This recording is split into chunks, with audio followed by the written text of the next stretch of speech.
repartir com vocês o texto que está em Marcos capítulo 4, versos 35 a 41. Abra sua Bíblia comigo, por gentileza. Marcos 4, 35 a 41.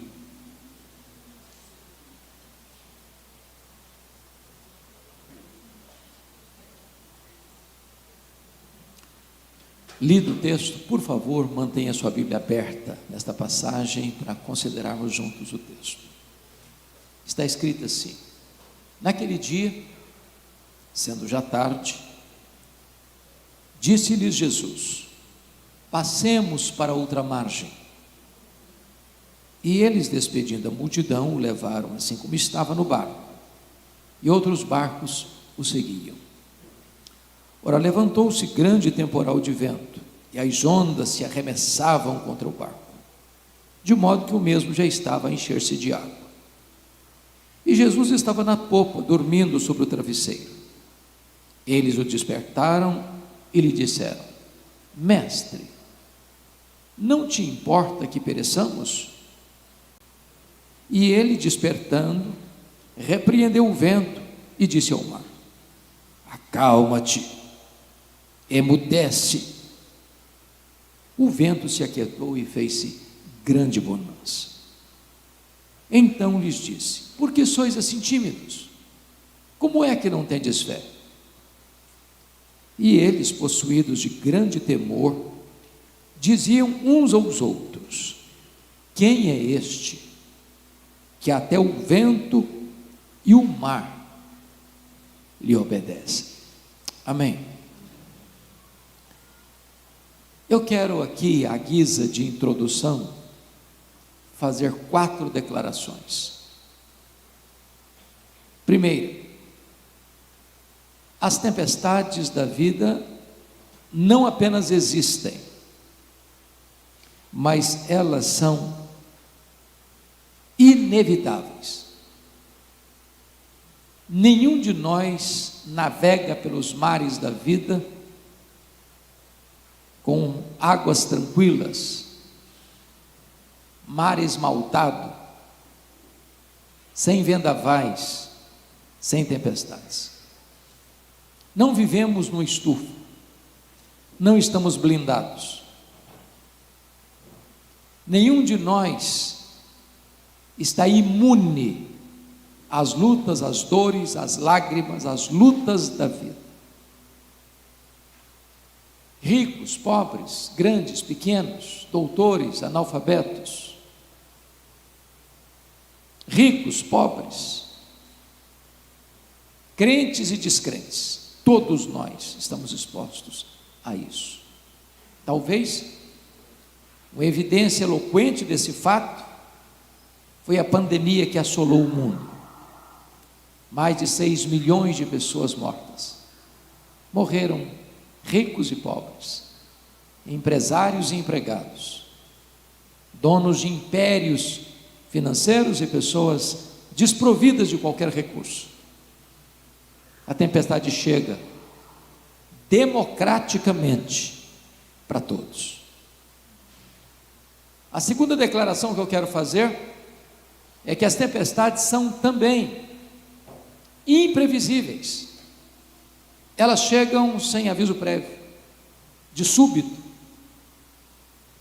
Agora mesmo o mundo está chocado, perplexo, um dos mais avassaladores terremotos da história, que atingiu a Turquia, a Síria, com milhares de prédios desabando. As tempestades chegam sem bater a porta, e quando chegam, transtornam a nossa vida. É um acidente súbito, é uma doença que chega sorrateiramente, é um casamento estável que se descontrola e termina machucado por um doloroso divórcio, é um luto traumático, é um revés financeiro, É um caminho escorregadio que leva a uma queda amarga. Situações que você nunca imaginou passar na vida, está passando. Talvez nós pudéssemos ilustrar esse fato com a geografia onde ocorreu esse episódio. Acho que todos vocês têm ciência de que o chamado Mar da Galileia é um lago, maior reservatório de águas doces do Oriente Médio, com 21 quilômetros de comprimento por 14 de largura. Esse lago está a 220 metros abaixo do nível do mar Mediterrâneo, encurralado por montanhas, do lado oriental as montanhas de Golã e do lado ocidental as montanhas da Galileia. No extremo norte de Israel fica o monte mais alto, o Monte Hermon, cujo cimo sempre vive coberto de gelo. De vez em quando acontece um fato ali, um fenômeno. Os ventos que descem da montanha, encurralados pelos montes, batem na superfície desse lago. Às vezes, sol a pino e uma tempestade de vento acontece. Parece-me que foi isso que aconteceu. Quando eles entram no barco, está tudo calmo, mas no trajeto a tempestade chega. É assim na vida. Um dia como qualquer outro, a tempestade chega. Ontem, no culto lá em Pinheiros, nós estamos num congresso de reforma e reavivamento. Me assentei ao lado de uma senhora, por quem havia orado há um tempo atrás, e ela ainda chorando muito, porque seu filho de 17 anos, filho amado, obediente, desceu para dar uma volta com seu animal de estimação, e estava chovendo, e ele estava ainda saindo da portaria do prédio, dentro do prédio, quando um carro desgovernado entra dentro do prédio e ceifa a vida do seu filho de uma maneira brutal. Um dia comum, como qualquer outro, mas uma tragédia acontece. A tempestade chega, imprevisivelmente. Terceira coisa que eu quero afirmar à guisa de introdução é que as tempestades, além de inevitáveis e imprevisíveis, também elas são muitas vezes inadministráveis. Aquilo que é comum, que é doméstico, fica estranho. Aquilo que parecia sua rotina, de repente sai do controle. O barco que está sendo seguramente conduzido já não obedece mais o comando. Caminha à deriva. Situações que você administrava com tranquilidade, agora não administra mais. É assim na vida. Às vezes nós não conseguimos controlar a situação. Como aqueles discípulos não conseguiam mais controlar o barco, rodopiava pela fúria do vento, que solapava aquele frágil batel. Mas, em quarto lugar, isso é consolador. As tempestades são também pedagógicas.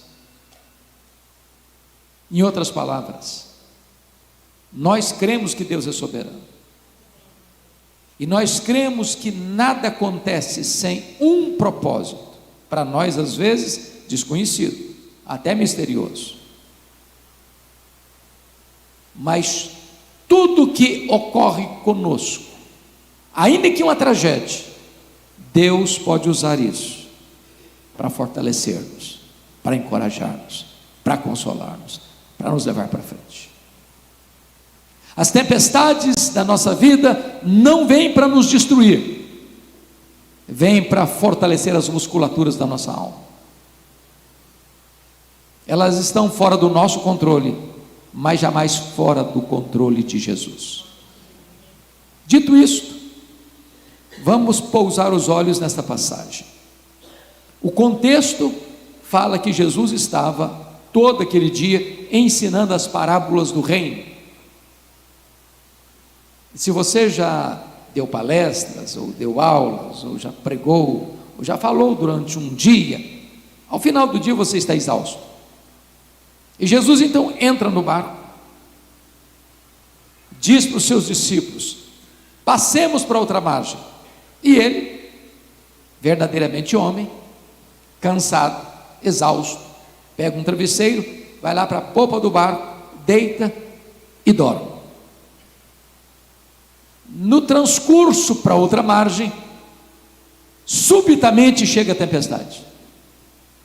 Os discípulos possivelmente devem ter falado uns para os outros assim: vamos deixar o mestre dormir, esse negócio é com a gente, já passamos por tantas, vamos passar por essa também e vamos resolver o problema. Nós temos conhecimento, nós temos experiência, mas o mar se empolava, o vento mais furioso, o barco mais frágil, rodopiando no epicentro da crise, a morte mostrando para eles a sua carranca. E quando eles já não conseguiam mais resolver o problema, eles recorrem a Jesus com uma pergunta em tom de censura: mestre, não te importa que pereçamos? E Jesus então se desperta, repreende o vento, repreende o mar, e há uma grande bonança. Então agora é Jesus quem pergunta para eles: por que sois assim tímidos? Em outras palavras, por que vocês estão com medo? Por que vocês não têm fé? E os discípulos, perplexos, tomados de um senso de reverência e temor, se voltam uns para os outros e perguntam assim: quem é este que até o vento e o mar lhe obedecem? Se vocês observaram comigo, esse texto contém 3 perguntas. Na verdade, ele está regido por essas 3 perguntas. A primeira pergunta está no verso 38. É a pergunta dos discípulos a Jesus: mestre, não te importa que pereçamos? A segunda pergunta está no verso 40. É a pergunta de Jesus aos discípulos: por que sois assim tímidos? Como é que não tendes fé? E a terceira pergunta está no verso 41. É a pergunta entre os discípulos. Se esse texto é regido por essas 3 perguntas, é sobre elas que vamos falar a partir de agora. Vejamos então a primeira pergunta, porque esta é a sua pergunta, é a minha pergunta, é a pergunta da nossa angústia, é a pergunta da nossa perplexidade, é a pergunta dos problemas que nos assaltam e conspiram contra nós, e nos abocanham, e nos sentimos engolidos, e não sabemos o que fazer. É a pergunta que traz na sua bagagem um tom de censura ao próprio Deus: mestre, não te importas que pereçamos? Em outras palavras, não vais fazer nada? Não estais vendo o nosso aperto? Não estais percebendo que nós estamos à beira da morte? Vais continuar dormindo, inativo? Essa é a minha pergunta.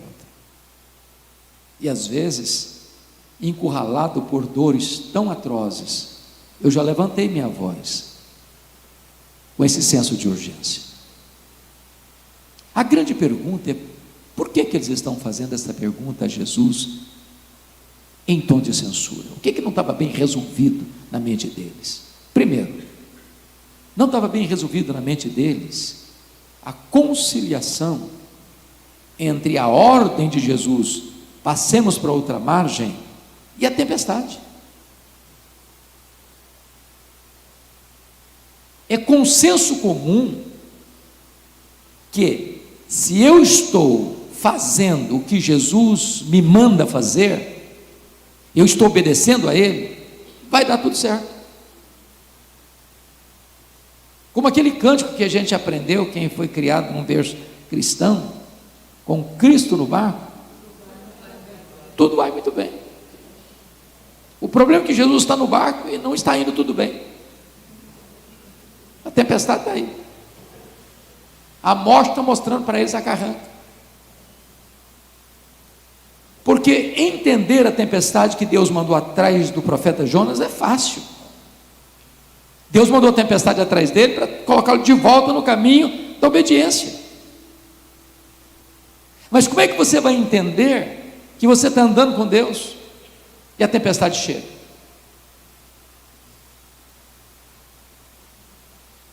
Notinha de rodapé.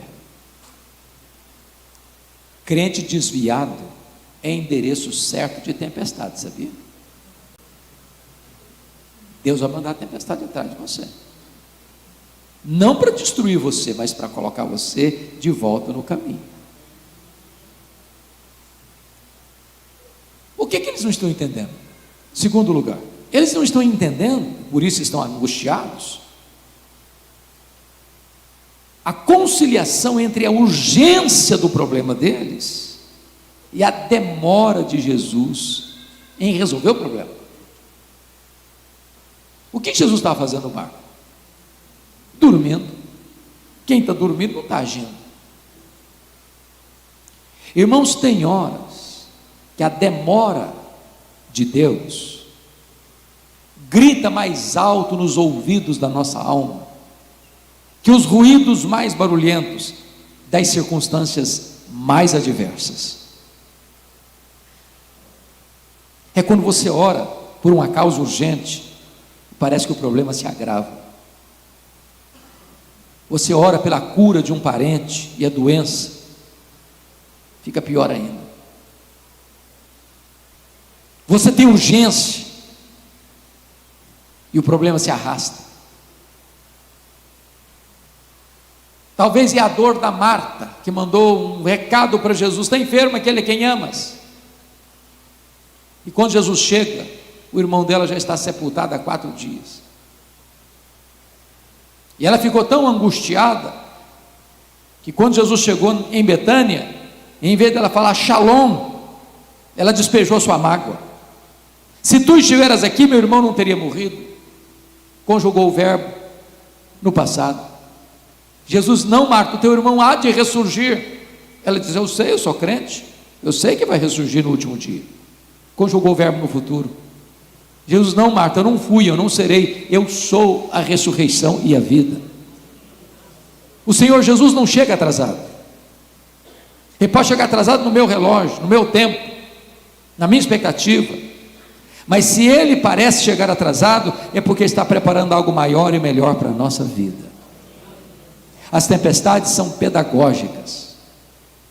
Jesus tinha falado o dia inteiro sobre as parábolas, agora Ele não ensina, agora Ele demonstra quem Ele é.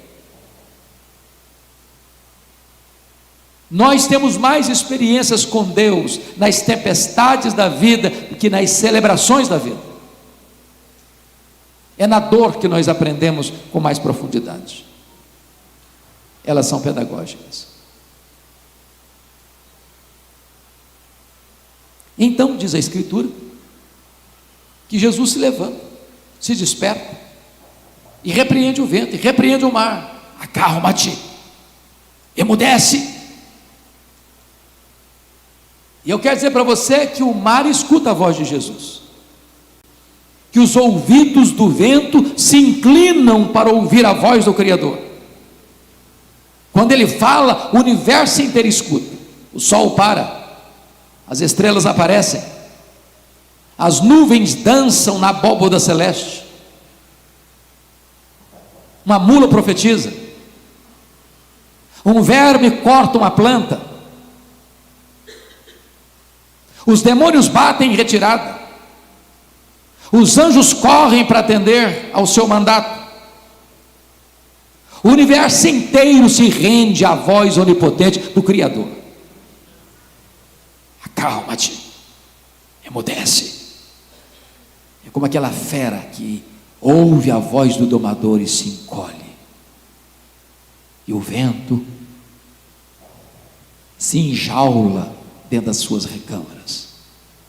Agora Jesus se dirige aos discípulos, na segunda pergunta, e pergunta assim para eles: por que vocês estão com medo? Como é que vocês não têm fé? Me permita fazer esta pergunta pessoal agora. Se você estivesse lá, nas mesmas circunstâncias, você estaria com medo?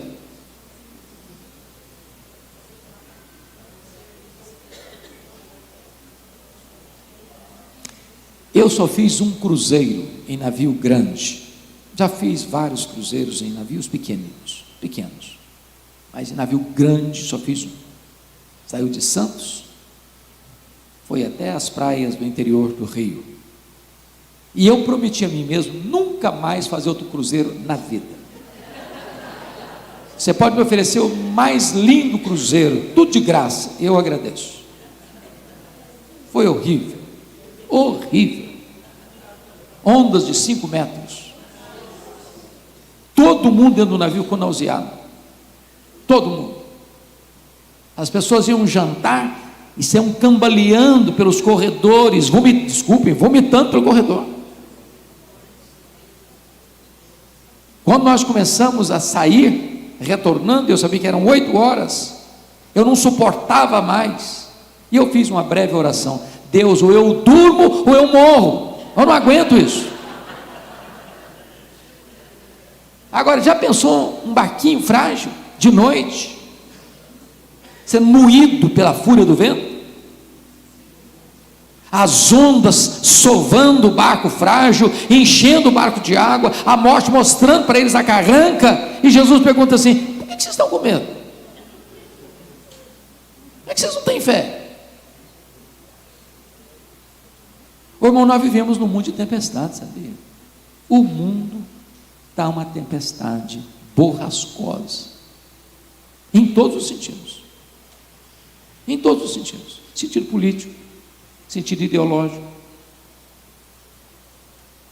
sentido moral, sentido espiritual. A crise vai do palácio à choupana, das cortes às ruas, das famílias às igrejas, das universidades ao mercado. A crise está aí. E a palavra de Jesus para nós é chocante, diante desse cenário tão carrancudo. Jesus pergunta assim para você e para mim: por que você está com medo? Como é que você não tem fé? A grande pergunta para mim é: por que eles deviam ter fé e não medo? Para ajudar a vocês, com um recurso mnemônico, darei 4 razões pelas quais eles deveriam ter fé e não medo, todas começando com a letra P. Primeiro, eles deviam ter fé e não medo por causa da promessa de Jesus do verso 35: passemos para outra margem. Se Jesus disse passemos para outra margem, qual era o destino deles? A outra margem. Pronto. Então eu vou fazer uma declaração aqui. Se vocês esquecerem o sermão, mas guardarem esta frase, me dou por satisfeito nesta noite. E a frase é esta: promessa de Jesus e realidade são a mesma coisa. Porque nenhuma das suas promessas cai por terra. Em todas as suas promessas nós temos o sim e nós temos o amém. Ele vela pela sua palavra em a cumprir. Se ele disse passemos para outra margem, não era naufrágio, era outra margem. Sabe por que nós ficamos com medo? Porque nós duvidamos que aquele que prometeu é fiel para cumprir. Temos medo, porque não nos agarramos nesta âncora que é a promessa de Jesus. Segundo, por que eles deviam ter fé e não medo? Por causa da presença de Jesus. Jesus estava dentro do barco, mas quem é Jesus? É o Criador do vento, é o Criador do mar, é o Criador da terra, é o Criador do céu, é o Criador do universo. A criatura não é maior do que o Criador. A criatura não poderia destruir o Criador. Aquele barco não podia afundar, porque o Criador estava dentro do barco. Você e eu somos fragílimos, mas o nosso Senhor é onipotente. Nós não podemos, mas Ele tudo pode. Nossos planos são frustrados, mas os planos dele jamais podem ser frustrados. Deus conhece a nossa estrutura e sabe que somos pó, mas ninguém pode derrotá-lo, porque Ele é o Todo-Poderoso Deus e Ele está conosco. Nós não vencemos o medo, irmãos, com técnicas psicológicas. Nós não vencemos o medo com psicologia de autoajuda. Nós não vencemos o medo com confissão positiva. Nós não vencemos o medo com meditação transcendental. Nós não vencemos o medo fazendo incursões pelos corredores da nossa alma. Nós vencemos o medo quando nós entendemos que o glorioso Deus prometeu para você e para mim: eis que eu estou convosco todos os dias até a consumação dos séculos. Se Ele está conosco, ainda que a gente ande pelo vale da sombra da morte, não precisamos ter medo de nada. Terceiro lugar, por que eles deviam ter fé e não medo? Por causa da paz de Jesus. O que Jesus estava fazendo naquele barco? Dormindo. Me permita perguntar: Jesus sabia que a tempestade viria? Obviamente sim. E se sabia, por que dormiu? Porque sabia que tudo estava sob controle. Então tempestade não é ausência de paz, não é ausência de tempestade. Paz é saber que apesar da tempestade, tudo está sob controle, não do seu, não do meu controle, mas do controle de Jesus. Então descansa seu coração, vai dar tudo certo. Agora talvez você está olhando as linhas soltas, como uma pessoa olha um bordado pelo avesso, mas Deus está fazendo com um tapeceiro divino desenhos maravilhosos. Como um poeta, você é o poema de Deus, ele está escrevendo esse poema. Ih, mas não deve ter rima nenhuma, porque está tão complicada a minha vida. Ele ainda está trabalhando, e Ele está esculpindo em você a beleza do seu filho. Aliás, Ele predestinou você para você ser conforme a imagem do seu filho. Quarto lugar, por que eles deviam ter fé e não medo? Por causa do poder de Jesus. É lindo isso, que Marcos põe esta passagem ao redor de outros textos que destacam o poder de Jesus.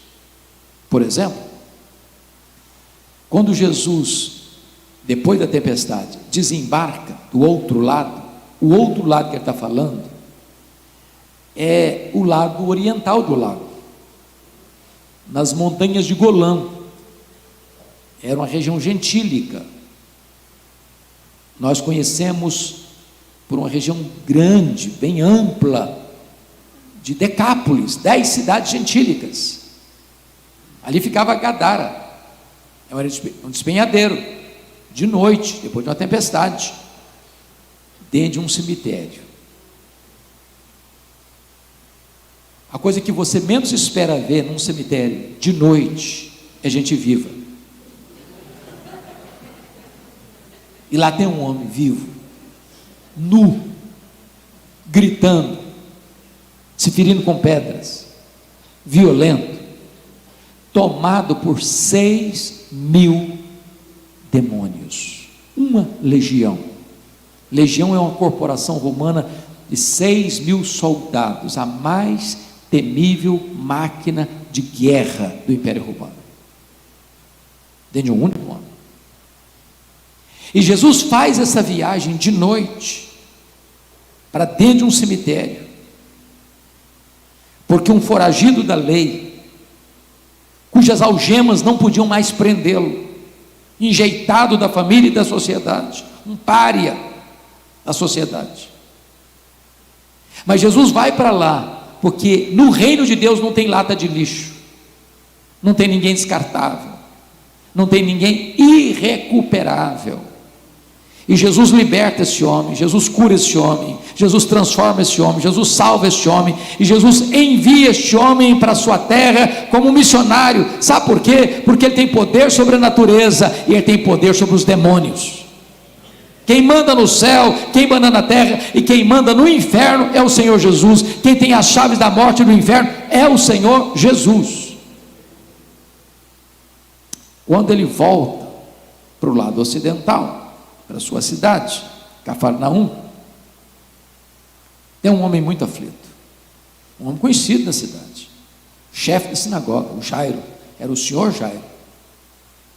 Jairo tem uma filha única, 12 anos, está à beira da morte, e Jairo pede para Jesus ir com ele à sua casa. Jairo sabe que Jesus tem poder, e Jesus caminha com Jairo para a casa dele. No meio do caminho a multidão aperta daqui, aperta dali, e no meio da multidão tem uma mulher incógnita, com um problema de uma hemorragia crônica há 12 anos, e ela tinha gastado todo o dinheiro dela com a medicina, e o problema não se resolvia, e a mulher pensou: se eu apenas tocar na orla das vestes de Jesus, eu ficarei livre do meu mal. E ela toca, e a hemorragia é estancada na hora. Sabe por quê? Porque Jesus tem poder sobre a natureza, poder sobre os demônios e poder sobre as enfermidades. A última palavra não é da ciência nem da medicina, a última palavra é do Deus vivo. Se Ele quiser, Ele cura. O diagnóstico está dado, a medicina chegou ao seu limite, mas Jesus jamais chegará ao seu limite. Ele tudo pode, Ele tudo pode. Enquanto Jesus atendia essa mulher, chega emissários da casa de Jairo, dizendo: não incomodes mais o mestre, a tua filha acabou de morrer. O mundo desaba sobre a cabeça de Jairo, e Jesus olha para ele e diz: não tenha medo não, Jairo, crê somente. Quando Jesus chega lá na casa do Jairo, o coral da morte estava lá, e entra o solo da ressurreição. Põe a mão na menina, diz: Talita cumi, menina, está na hora de levantar. A morte solta as garras da menina, e a menina ressuscita. Sabe por quê? É porque Jesus tem poder sobre a natureza, sobre os demônios, sobre as enfermidades e sobre a morte. Ele entrou nas entranhas da morte, arrancou o aguilhão da morte, matou a morte, e inaugurou a imortalidade, ressurgindo dentre os mortos. E hoje, se você crê nele, você nunca morrerá eternamente, porque ele é a ressurreição e a vida. Diante desse fato tão extraordinário, agora vem a terceira pergunta do texto, no verso 41. E eu imagino a cena, aquele barco balançando igual um berço de bebê, para lá, para cá, os discípulos com os olhos arregalados, molhados, e perguntando assim uns para os outros: mas quem é este, que até o vento e o mar lhe obedecem? Que pergunta impressionante. Quem é este? Eles já conheciam Jesus, eles eram discípulos de Jesus, eles eram apóstolos de Jesus, eles já tinham escutado Jesus, eles já tinham visto milagres de Jesus.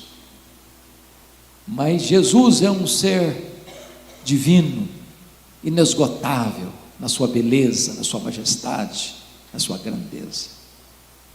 E a pergunta está no ar: quem é este?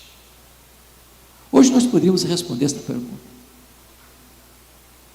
E Poderíamos dizer que este é aquele que, com o Pai e o Espírito Santo, antes da criação do mundo, lá nos refolhos da eternidade, traçou um plano perfeito, eterno, vitorioso, incluindo a sua vida, a minha vida, a nossa vida. Este é aquele que criou todas as coisas, porque todas as coisas foram feitas por intermédio dele, e sem ele nada do que foi feito se fez, as visíveis e as invisíveis. Quem é este? Este é aquele que sustenta todas as coisas pela palavra do seu poder. Este é a semente da mulher que nasceu para esmagar a cabeça da serpente. Este é aquele de quem os patriarcas falaram, para quem os profetas apontaram. Este é aquele que foi simbolizado pelo Cordeiro da Páscoa, cujo sangue vertido e colocado no batente das portas livrou os primogênitos de Israel da morte no Egito. Quem é este? Este é aquele que foi simbolizado por aquela coluna de nuvem que guiava o povo de dia, por aquela coluna de fogo que guiava o povo de noite. Este foi simbolizado pelo maná que caía do céu e pela água que brotava da rocha. Este foi simbolizado pelo tabernáculo, pela arca da aliança, por aquilo que estava dentro da arca, as tábuas da lei, o vaso com o maná, a vara seca de Arão que floresceu. Quem é este? Este é aquele que foi simbolizado pelo templo, pelas festas, pelos sacrifícios, pelo sábado, tudo era sombra dele. Ele, a realidade. Quem é este? Este é o maravilhoso conselheiro, este é o Deus forte, este é o Pai da eternidade, este é o príncipe da paz, este é o sol da justiça, este é a brilhante estrela da manhã, este é o tronco de Jessé, este é a raiz de Davi. Este é aquele que na plenitude dos tempos veio, nascido de mulher, nascido sob a lei, para ser o nosso Redentor. Este é o Verbo eterno, pessoal, divino, o Verbo que se fez carne e habitou entre nós, cheio de graça e de verdade, e vimos a sua glória como do unigênito Pai. Quem é este? Este é o grande eu sou, que andou por toda parte, fazendo o bem e libertando os oprimidos do diabo. Os cegos viram, os surdos ouviram, os mudos falaram, os coxos andaram, os mortos ressuscitaram. Quem é este?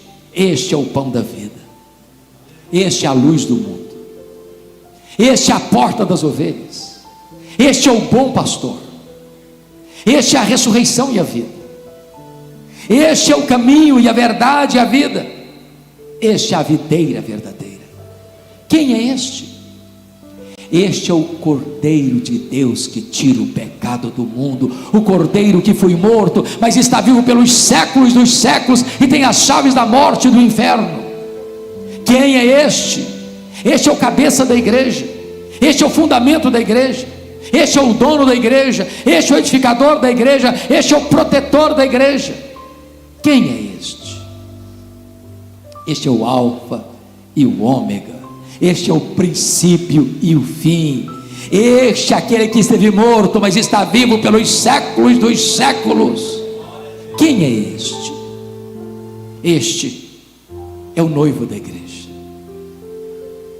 este é o Salvador, o Messias, o Senhor, este é o Rei dos reis, este é o Senhor dos senhores. Este é aquele que por amor de nós desceu do céu e se fez carne, e pisou o nosso chão, e bebeu a nossa água, e comeu o nosso pão, e chorou a nossa lágrima, e sentiu a nossa dor, e carregou sobre o seu corpo no madeiro os nossos pecados. Este é aquele que por amor de nós chorou, orou e sangrou no Getsemane. Este é aquele que por amor de nós foi cuspido e esbordoado no sinédrio judaico. Este é aquele que foi vilipendiado e espancado no pretório romano. Este é aquele que carregou sobre o seu corpo no madeiro os nossos pecados e caminhou pelas apinhadas ruas de Jerusalém, sob as vaias e apupos de uma multidão ensandecida. Quem é este? Este é aquele que foi crucificado, mas transformou aquele patíbulo de horror num instrumento de glória para Deus e de salvação para nós. Quem é este? Este é aquele que morreu pelos nossos pecados, foi sepultado, mas ressuscitou para nossa justificação. Quem é este? Este é aquele que voltou para o céu, este é aquele que derramou o Espírito Santo, este é aquele que assentou no trono como nosso supremo advogado e grande sumo sacerdote. Este é aquele que vai voltar pessoalmente, visivelmente, audivelmente, repentinamente, inesperadamente, inescapavelmente, gloriosamente. Este é aquele que vai se assentar no trono e julgar as nações. Este é aquele que vai colocar todos os seus inimigos debaixo dos seus pés e vai entregar o reino ao Deus e Pai, para que Ele seja tudo em todos. Quem é este? Este é o amado da nossa alma, que entrará com a sua noiva para as bodas do Cordeiro. Este é aquele que vai enxugar dos nossos olhos toda lágrima. Não haverá nem choro, nem pranto, nem dor, nem luto, porque as primeiras coisas já terão passado. Quem é este? Este é o amado da nossa alma, que diz para você e para mim nesta noite: você não precisa ter medo, você precisa ter fé. A Ele nós rendemos a glória e o louvor, agora e para todo sempre.